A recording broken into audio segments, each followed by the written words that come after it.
자, 아까 말씀드렸죠. D-31일입니다. 대선까지 31일 남았습니다. 달력 보니까 왜 31일이지? 2월이 28일까지 있죠. 네, 그래서 이 판세를 흔들 이 단일화 이 이슈가 아마 지금 막판에 굉장히 논란이 되고 있을 것 같습니다. 지금 보면 이태규 이 국민의당 선대위 총괄선대본부장 선대위에 대해서는 선을 긋고 있습니다. 기득권 정치를 유지하고 강화하는 데 이용해 먹으려고 하는데 안 후보가 절대 응하면 안 된다. 여기에 대해서요. 이준석 대표죠. 이준석 대표는 안 후보에 대한 평가절하를 하고 나섰는데요. 그 목소리 저희가 한번 들어보고 이어가겠습니다. 가시죠. 한 2주쯤 전에 안철수 후보가 일시적으로 우리 후보의 지지율이 빠지는 부분을 이제 받으면서 다소 의기양양해하면서 이제 여러 얘기를 했지만은 그 뒤에 보시면 그분이 지금까지 많은 선거 나와 상상했던 것처럼 기고만장해가지고 결국엔 또 지지율 또 하락세를 겪지 않았습니까? 저는 안철수 후보가 지지율이 갑자기 급반등하는 상황은 올 이유가 없다고 생각합니다. 자, 빨리 왔죠 저희가. 이 보면은요. 오늘 새벽에도 단일화를 주장하는 이 글을 하나 썼습니다. 이준석 대표 이렇게 얘기를 했더군요. 설마 또 익명 이런 질인가 해도 되나요? 제가 진절머리가 나려고 한다는 제가 있겠습니다. 네, 또 익명에 대해서 또 이렇게 예전부터 계속 비난을 해왔으니까요. 이준석 대표가 연일 안 후보를 이렇게 저격하면서 자강론에 힘을 싣고 있는데 요즘에 이준석 대표와 귤스톤이라고 많이 불리던데요. 이 귤 제주지사를 했던 이 원희룡 본부장은 다른 얘기를 했어요. 초박빙 대선에서 승리하려면 안철수 후보와 이 단일화해야 된다. 국민을 안심시키는 쉬운 단일화로 가야 된다. 그러니까요. 제가 SNS에서 보니까 이걸 보고 지지자들이 일부 이 국민의힘 지지자들이 왜 갑자기 단일화 얘기를 꺼냅니까? 이게 얘기가 된 겁니까? 뭐 이런 얘기를 하더라고요. 구자영 차장께 여쭙겠습니다. 그런데 이제 원희룡 본부장의 저 얘기는 정권 교체를 확실하게 하기 위해서는 단일화가 필요하다라는 여론이 상당히 높은 겁니다. 그러니까 그 설 연휴 이후에 실시된 여론조사에서 윤 후보가 오차 범위 내에서 앞서고 있거든요. 오차 범위 밖에서 앞서고 있다라면 스스로 완주를 하더라도 안철수 후보가 끝까지 완주를 하더라도 지지율 격차가 상당히 크기 때문에 이재명 후보의 막판 추격을 물리치고 정권 교체를 이뤄낼 수 있을 것이다.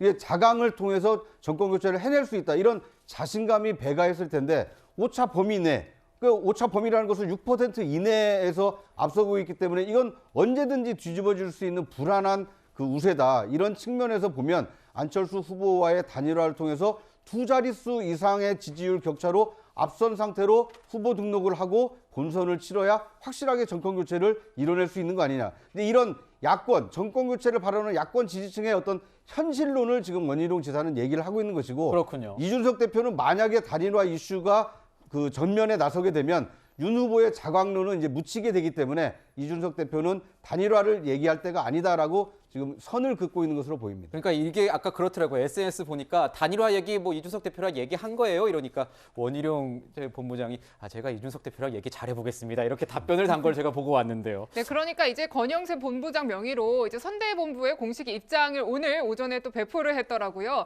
그러니까 일부 개인의 이견일 뿐이다. 선대본부 입장과는 아무 관련이 없다는 걸 알려준다고 입장문을 배포했다는 점 저희가 알려드리고요. 자, 이런 단일화 이제 어쨌든 중요 변수인 것은 확실합니다. 관련한 여론조사들도 이어지고 있고요. 또 최신으로 이 윤석열 후보와 안철수 후보 단일 후보 했을 때 어떤 후보가 적합한지 여론조사를 준비를 해봤습니다. 이런 결과가 나왔습니다. 그러니까 윤석열 후보가 40.9고요. 안철수 후보가 40.4입니다.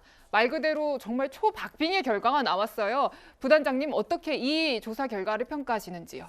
사실 이 부분 얼마 전까지는 오히려 안철수 후보가 적합도가 더 높은 여론조사도 꽤 있었거든요. 근데 오히려 어느 정도 추세를 보면 그 윤석열 후보가 조금 더 이 부분은 더 점점 추세가 좋아지는 편이 아닌가 싶고요. 그리고 저희가 이 부분은 또 항상 저희가 좀 국한해서 봐야 될 게 단일화가 꼭 필요하다고 생각하는 사람들한테 물었을 땐 또 다른 여론조사 결과도 있거든요. 그러니까 윤석열 후보가 좀 더 높은 그런 결과도 있기 때문에 이런 부분은 좀 더 분석적으로 봐야 되지 저희가 단순한 여론조사는 항상 이 결과 갖고 어떤 여기에 대해서 결론을 말씀드리기는 어렵고요. 그리고 단일화에 대해서는 저희가 항상 말씀을 드리는데 여기에 대해서는 선대본이나 공식 입장은 항상 후보의 입장이 공식 입장이고요. 후보는 여기에 대해서 언급을 안 하고 있습니다. 후보는 전략적인 언급을 안 하는 건가요? 언급을 안 하고 계셔서 네. 그 말씀 다시 한번 드리겠습니다. 그렇군요. 네. 자, 우선 이준석 대표는 지금 얘기를 하고 있는 게 어차피 이 마지노선이 지났다. 단일화를 할 수 있는 마지노선이 지났다. 이렇게 얘기를 하고 있습니다.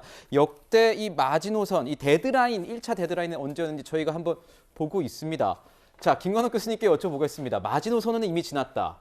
이런 상황에서 아까의 여론조사 결과와 같이 합쳐서 분석을 한다면 어떤 결과가 나올까요? 그 지지율의 격차가 이렇게 두 후보 간에 크잖아요. 그럼에도 불구하고 지금 적합도 면에서는 거의 대등합니다. 이게 굉장히 시사하는 바가 있어요. 그만큼 윤 후보에 대한 야권 지지층의 확신이 지금 부족하다는 것을 지금 반증하는 데이터입니다, 이게. 그래서 얼마든지 윤석열 후보가 뭔가 경쟁력이 떨어진다면 지금 안철수 후보에게 넘어갈 수 있다는 그런 어떤 조사 결과인 것이고요.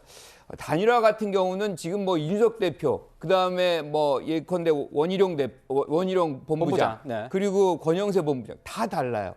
무엇을 당의 어떤 입장으로 얘기할지 그것도 이제 뭐 헷갈리는 상황인데 중요한 거는 왜 그러면 말을 꺼냈다가 이렇게 단일화를 하고 싶은 것 같아요. 근데 그거를 제대로 꺼내질 못합니다. 왜냐하면 단일화를 꺼내는 자가 약자라고 보는 거예요. 아쉬운 자. 이렇게 되면서 국민들에게 불안감을 주고 그게 지지율을 흔들 것 같으니까 지금 단일화는 필요한데 단일화 얘기는 못 꺼내는 이 장면이 있는 것이죠. 그래서 저는 이런 상황이 조금만 더 길어지면 시간상으로 사실상 하기가 어려워요. 실질적으로 한 25일 전에는 해야 되는데 벌써 이제 뭐 30일 가까이 된 거 아닙니까? 근데 제가 한 말씀만 네. 보충해서 간단히 말씀을 드리면 이 적합도 조사를 할 땐 야권 지지층에 제한해서 적합도를 물어보진 않습니다. 이 적합도엔 여권 지지층도 다 답변을 하시니까요. 이 부분은 야권 지지층이 적합도가 누가 높다고 판단한 건 절대 아니고요. 역선택이 모든 있을 수도 국민들이, 있다. 예, 네. 그런 말씀 드리고자 합니다. 그렇군요. 네. 그런데 이게 단일화라는 것도요. 되는 것이 중요한 것이 아니라 단일화 이후에 시너지가 나야 되거든요. 시너지요. 그런데 과거에 보면 DJP 단일화는 대선 전 48일 전에 됐거든요. 네. 이건 어느 정도 시너지가 나서 김대중 후보가 당선하는데 일조를 했죠. 노무현 정몽준 단일화도 투표일 34일 전에 성사가 돼서 한 달 넘게 단일 후보로서 이게 선거운동을 함께하면서 시너지가 나서 성공을 했습니다. 그런데 후보 등록 직전에 있었던 단일화가 하나 더 있습니다. 그게 뭐냐면 2012년 안철수 후보가 그 후보 등록 포기를 하면서 네. 사실상 문재인 후보로 단일화가 됐는데 그렇죠. 그때는 단일화 시너지가 나지 않았거든요. 네. 그래서 결국 박근혜 후보가 당선이 되는 일이 있었는데 지금 오늘 벌써 이제 D-31일 아닙니까? 앞으로 남은 30일 동안 단일화를 어떻게 할 것이냐 말 것이냐 여러 논란 속에서 결국 단일화가 된다 하더라도 과연 시너지를 낼 만한 충분한 시간이 있겠느냐 이 점을 감안을 한다라면 단일화가 곧 정권 교체의 어떤 보증수표다 이렇게 보기는 어렵지 않나 하는 생각이 듭니다. 그렇군요. 네, 이 단일화 문제는 좀 지켜봐야 될 것 같고요. 어쨌든 야권에서는 원팀의 속도를 내고 있습니다. 그러니까 윤석열 후보 이제 홍준표 의원과 본격적인 행보들을 좀 같이 하고 있는데요. 이제 홍준표 의원의 유튜브인 홍카콜라에 출연도 한다라고 하고요. 그리고 또 이준석 대표와 홍 의원이 거리 유세에도 나선다라고 합니다. 차장님께 연이어서 여쭤볼게요. 네네. 이런 이제 본격적인 같이 하는 행보들이 어떤 청년층의 표심을 잡는데 효과가 있겠습니까? 저는 어느 정도 이렇게 지지율 상승에 큰 기여를 할 것이라고 봅니다. 시너지가 네. 있으니까 여기 네, 왜냐하면 이게 그 대선 경선이 끝난 지가 벌써 2달이 됐거든요. 네. 그런데 그동안 이 가장 그 강력한 경쟁자였던 홍준표 후보와 뭐 만나서 밥 한 끼 먹고 그 이후에 서로 그 내용이 달라져서 여전히 불협화음을 보이고 있는 거 아니냐. 어떻게 보면 불안한 원팀이라는 인식이 강했는데 홍준표 후보가 윤석열 후보와 직접 만나서 함께 거리 유세를 한다거나 또는 이준석 대표와 함께 이 그 야권 지지층이 가장 많은 이 대구 동성로를 함께 걸으면서 2030의 어떤 지지층 결집을 노린다라면 이것은 상당히 이 시너지를 낼 수 있는 행보가 될 수 있다 이렇게 봅니다. 자, 원팀 얘기가 나왔으니까 좀 얘기를 해봐야 될 것 같은데요. 아까 이제 저기 이두아 우리 부단장님께서 제가 말씀해 너무 주셨지만 빨리. 이 민주당 내부에서 조금 이거 좀 너무한 것 아니냐 이런 얘기가 갑자기 나왔는데요. 저희가 그 영상을 한번 준비했으니까요. 어떤 내용인지를 우리 시청자 여러분들께서도 한번 같이 보셨으면 좋겠습니다. 정의로운 이재명 후보를 지지합니다. 제 아내 권양숙 여사님도 저 닮은 이재명 후보를 지지했다고 하더니 정말 잘하셨습니다. 자, 이두아 부단장님께 여쭤보겠습니다. 어떻게 보셨습니까? 사실 이재명 후보가 좀 이제 다급하구나 이런 생각이 좀 드는데요. 이게 지금 보면 이런 네. 내용 아닙니까? 노무현 전 대통령은 이제 고인이시니까 아마 누가 성대모사를 한 것 같은데 이 고인을 좀 뭔가 모욕한 것 아니냐 이런 얘기가 나오고 있는 것 저는 같아요. 뭐 모욕까지 이렇게 말씀하시는 건 좀 부적절한 네네. 것 같은데요.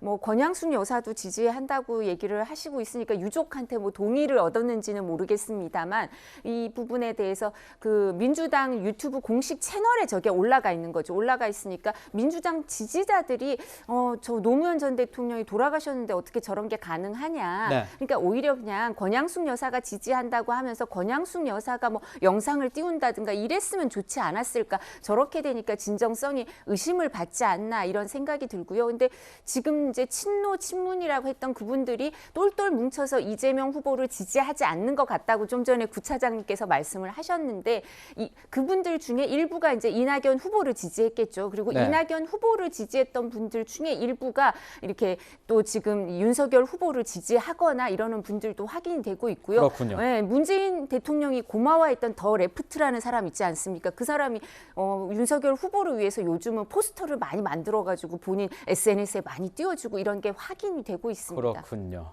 네. 네, 뭐 지금 각각 이제 원팀 행보는 속도의 결집을 내고 있는데 저희가 좀 이례적인 뭔가 좀 신기한 현상들이 있어서 좀 이 부분을 질문을 드리고 싶어요. 그러니까 이제 이낙연 전 대표의 지지자가 윤석열 후보를 지지한다든지 또 친박 단체가 이재명 후보를 지지한다든지 이런 일들이 좀 있습니다. 어떻게 보면 적의 적은 우리의 편이다라는 것인데 이런 유권자들의 어떤 선택의 이유를 뭐라고 분석하십니까? 그 사람을 지지하는 사람은 그렇게 쉽게 못 바꿔요. 특히나 이제 뭐 박근혜 전 대통령 같은 경우는 장기간에 걸쳐서 애정을 갖는 분들이 굉장히 많거든요. 그런데 그분들에게는 결국에는 윤석열 후보가 검찰총장 시절에 구속시킨 거 아니냐. 내가 어떻게 저 사람을 지지하겠느냐. 뭐 이런 것이고 이낙연 후보 지지자들도 마찬가지예요. 그런 경선 과정에서 굉장히 치열하게 하다 보면 사실상 그런 것을 철회하고 입장을 바꾸기가 쉽지 않거든요. 그러니까 뭐 그런 것의 일부라고 보지만 이게 뭐 대세를 가르는 그런 부분은 아니라고 보고요. 아까 뭐 이 비디오 얘기를 나왔는데 네. 노무현 전 대통령 민주당사를 가면 예컨대 두 명의 사진이 있어요. 김대중 전 대통령과 노무현 전 대통령입니다.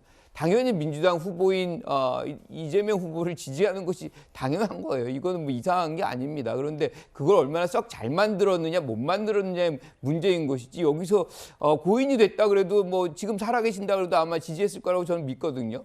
그래서 뭐 그 부분에 대해서 더 이상 논란이 필요 없고 또 한 가지 이제 우리가 홍카콜라 얘기를 했잖아요. 네. 저는 그 부분에 대해서 좀 구차장님하고 생각이 다른 게 효과가 그렇게 크지 않을 것 같아요.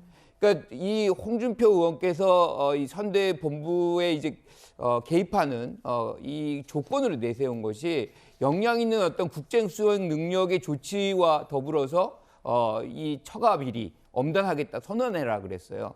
그런데 이 선언을 하지 않았습니다. 윤 후보는. 그럼에도 불구하고 지금 홍준표 전 의원 같은 경우는 지금 다시 참여를 했거든요. 그렇다는 건 본인이 주장한 걸 본인이 사실은 부인하면서 지금 한 것이기 때문에 명분상으로 본다면 굉장히 네. 취약하다. 뭐 이렇게 봅니다. 네. 후보 입장 같은 경우에는 아마 이 처가 비리에 대해서는 엄단하겠다 얘기를 그 전에 했기 때문에 뭐 예, 저희 지지할 필요가 없다 이런 반복해서 할 의미였던 필요가 것 없다 같습니다. 이렇게 생각을 하고 그 부분을 설명을 했기 때문에 홍준표 그렇군요. 전 대표도 이해를 하신 거고요.